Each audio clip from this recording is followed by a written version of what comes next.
শেখ হাসিনার নির্দেশেই ৭ কলেজকে ঢাকা বিশ্ববিদ্যালয়ে অন্তর্ভুক্ত করার অযৌক্তিক সিদ্ধান্ত নেওয়া হয়েছিল। এরপর থেকেই সমস্যার সূত্রপাত বলে জানিয়েছেন শিক্ষাবিদরা। তারা বলছেন, আর্থিকভাবে লাভবান হবার পাশাপাশি ঢাকা বিশ্ববিদ্যালয়ের শিক্ষকদের রাজনৈতিক দ্বন্দ্বের শিকার হয়েছে লাখো শিক্ষার্থী। রিপোর্ট করছেন সৈয়দ আব্দুল মুহিত। শিক্ষাবিদ ও পাবলিক সার্ভিস কমিশনের সাবেক সদস্য ডক্টর আশরাফুল ইসলাম চৌধুরীর মতে, ঢাকা বিশ্ববিদ্যালয়ের শিক্ষার্থীদের সাথে ঢাকা কলেজসহ ৭ কলেজের শিক্ষার্থীদের সংঘর্ষের সংখ্যা ছিলই। এটিকে অধিভুক্ত কলেজগুলোর শিক্ষার্থীদের দীর্ঘদিনের বঞ্চনার বহিঃপ্রকাশ বলেও তিনি মনে করেন। এটা আমার কাছে মনে হয় যে এটা প্রত্যাশিতই ছিল, কারণ আমরা সমস্যাটাকে গত ৮ বছর জিয়ে রেখেছি। আমার মনে হয় জাস্ট ডেলিবারেটলি। হ্যাঁ, এইটা এমন কোনো বড় ইস্যু ছিল না যেটা সমাধান করতে পারতাম না। ঢাকা কলেজের সাবেক অধ্যক্ষ আই.কে. সেলিমুল্লাহ খন্দকার জানান, ৭ কলেজের জটিলতা শুরু ২০১৭ সালে। সে বছরের ফেব্রুয়ারিতে ঢাকার ৭টি জনবহুল কলেজকে জাতীয় বিশ্ববিদ্যালয় থেকে ঢাকা বিশ্ববিদ্যালয়ে অন্তর্ভুক্ত করে গেজেট প্রকাশ করে শিক্ষা মন্ত্রণালয়।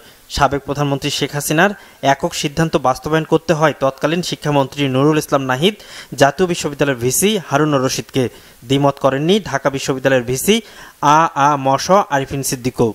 তড়িঘড়ি করে এই ৭ কলেজকে ঢাকা বিশ্ববিদ্যালয়ের অধীনে দিয়ে একটা প্রজ্ঞাপন জারি করা হয় এবং মাননীয় প্রধানমন্ত্রীকে আশ্বস্ত করা হয় যে আমরা অন্যান্য কলেজকে পর্যায়ক্রমে হস্তান্তর করব। এটা হচ্ছে আসলে মূল ঘটনা। এর বাইরে যেগুলো অনেক সময় মিডিয়া আসছে এগুলো কিন্তু ঠিক না। কিন্তু সক্ষমতায় না থাকায় লাখো শিক্ষার্থী ও তাদের কার্যক্রম সামলাতে হিমশিম খেতে হয় ঢাকা বিশ্ববিদ্যালয়কে। নানা সময়ে বিভিন্ন ইস্যুতে আন্দোলনও করেছে অধিভুক্ত কলেজগুলোর শিক্ষার্থীরা। ঢাকা বিশ্ববিদ্যালয়ের শিক্ষার্থীরাও ২০১৯ সালে প্রথমবারের মতো অধিভুক্তি বাতিলের দাবিতে আন্দোলন ও বিক্ষোভ করে। শিক্ষাবিদরা বলছেন, শিক্ষকদের আর্থিক সুবিধা দিতে সমস্যা সমাধানে মনোযোগ না দিয়ে তালগোল পাকিয়েছে ঢাকা বিশ্ববিদ্যালয়ের প্রশাসন। সমস্যাটা কিন্তু আমরা সৃষ্টি করেছি কিছু আপনার ব্যক্তিকে বা গোষ্ঠীকে সুবিধা দেওয়ার জন্য, কারণ এটা কিন্তু বিশাল একটা আর্থিক লেনদেনের বিষয় এখানে জড়িত। কারণ ৭টা কলেজে পরীক্ষা, একাডেমি, অন্যান্য কার্যক্রম, এর সাথে তুমি চাইলে তোমার পছন্দের লোককে ইনভলভ করে তাদের কিছু আর্থিক সুবিধা পাওয়ার সুযোগ করে দিতে পারো, এবং সেইখান থেকেই শুরু। ম্যানুয়ালি যদি আপনি টেবুলেশন বা রেজাল্টশিট তৈরি করতে যান, প্রতি ইয়ারে আমার লাগবে ৩ মাস ৪ মাস। এটার সাথে বিশাল আর্থিক ইনভলভমেন্ট আছে।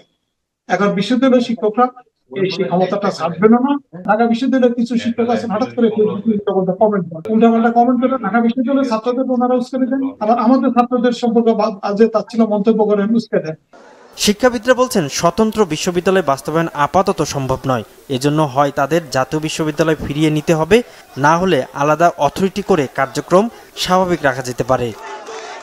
সৈয়দ আব্দুল মুহিত, বাংলা ভিশন, ঢাকা।